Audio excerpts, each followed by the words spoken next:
Layihə çərçivəsində iyulun 28-də Beynəlxalq Avrasiya Mətbuat Fondunda vətəndaş cəmiyyəti nümayəndələrinin, ziyalıların və KİV nümayəndələrinin iştirakı ilə görüş keçirilib.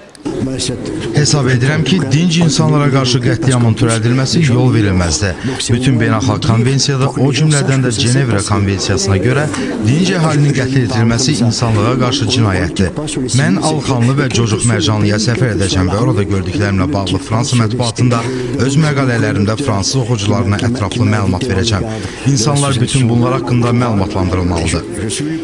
Görüşdə Kür-Xəzər Xeyriyyə İctimai Birliyinin sədri Akif Kərimov səfər proqramı ilə bağlı görüş iştirakçılarını məlumatlandırıb. Fransalı jurnalist və yazıçı Jerar Kardon öz növbəsində öz fəaliyyəti haqqında məlumat verib. QHT nümayəndələrinin suallarına cavab verib və Azərbaycan həqiqətlərinin beynəlxalq aləmdə tanıdılması ilə bağlı fikirlərini bildirib. Daha sonra qonaqlar Milli Məclisdə olublar. Onları Milli Məclisin deputatı Azərbaycan-Fransa parlamentlərarası əlaqələr üzrə işçi qrupu üzvü Cavanşir Feyziyev qəbul edib. Günün ikinci yarısında qonaqlar Jerar Kardon və köməkçisi François Nikolas Mətbuat Şurasında olublar. Mətbuat Şurasının sədri Milli Məclisin deputatı Əflatun Amaşov onlara rəhbərlik etdiyi qurumun fəaliyyət istiqamətləri barədə geniş məlumat verib. Qonaqları ölkəmizdə medianın hazırki durumu ilə bağlı ətraflı məlumatlandıran Əflatun Amaşov habelə söz və ifadə azadlığı məsələləri ətrafında müqayisələr aparıb. Qarşılıqlı fikir mübadiləsi şəraitində keçən görüşdə Mətbuat Şurasının sədri Azərbaycanda media fəaliyyətinə, eləcə də Mətbuat Şurasının iş prinsiplərinə dair